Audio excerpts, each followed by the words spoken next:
Today on the Topping Show, Nike endorses child trans surgeries, evidence of the Burisma bribery with Biden come to the surface, Dodge Challenger to get a stick shift, tech companies continue to push to try to get their employees to come back to the office, Twitter to pay creators, Garth Brooks to have Bud Light in his bar, DeSantis campaign uses deepfakes of Trump in an ad, and Walgreens reveals a store with no inventory.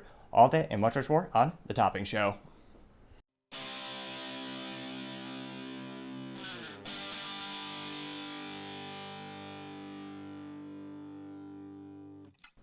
Thank you for taking the time to tune in today. Today's episode of Topping Show is sponsored by Topping Technologies. Topping Technologies is an IT value-added reseller service company with a special proficiency in IT security. Heck, I see their founder at least twice a day. Gotta say he's quite handsome and brilliant. He's me, that's the joke. If you're an IT leader and a business owner, you need a little assistance, you can reach the team at sales@toppingtechnologies.com. Going on to the business blunder of the day, you have Walgreens unveiling a new store to combat the culture, Chicago. It has no products. So this is in response to the unprecedented amount of rampant shoplifting in the city of Chicago. Now, when you go to the store, there's only 2 aisles. And they have a couple products on there. Everything else is behind locked doors. So it's an interesting phenomenon, some may say dystopia, where you go to these kiosks, you enter what you want, and then behind secure doors, the employees walk it out, and then they deliver it.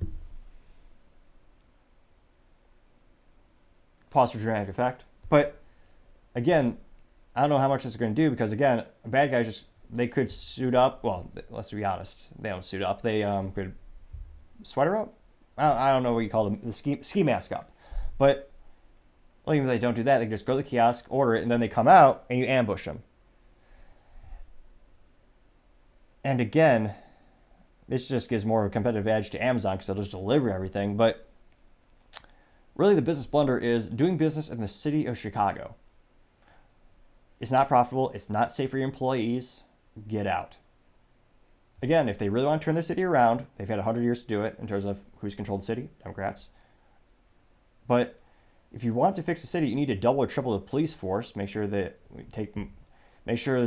to get rid of the corruption, increase the actual enforcement of the law to attract businesses, to show businesses it's safe for you and your customers, which if you start the businesses, then people actually get jobs and you'll attract people to move there. But these companies are all bleeding money left and right. One of the articles when they noted that Walmart was actually leaving their stores, they were there for over a decade and didn't make a profit. A decade. I believe one of them was actually 17 years. They never made a profit once they put the store there, which from a business, you cannot bleed for that long. Bleeding being a fiscal term where you're actually losing money year over year.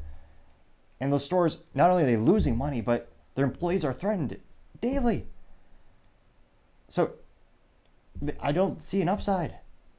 And again, this idea, while some call it innovative, it is different, and they are incorporating technology, they're putting a Band-Aid on the problem. They're not fixing it. And again, their business, that's not necessarily their job. They could maybe, in terms of how they could fix it, perhaps they could actually donate to a political figure who isn't corrupt as hell or actually wants to change things. Tall orders, I know, but this isn't going to fix the issue, and this will also slow down everything. In terms of the customer interaction, instead of going in and getting what you want and checking out, you're adding steps to the process. Some might say, or perhaps you can order at home and then go pick up. Again, that would actually probably just drive more home deliveries, thereby reducing the need for brick and mortar. But just having the store there, all these stores and businesses have finite resources. Why not open a different store or a store in a different location where you don't have these issues and your employees can be safe, your customers can be safe?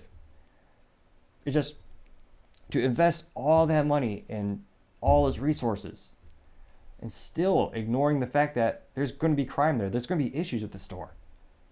Making the cognitive decision to go set up a store there, that's the business blunder of the day. Thank you everyone for taking the time to tune in today. Cannot thank you enough for your time, taking the time to like, subscribe, and comment. All the feedback is greatly appreciated.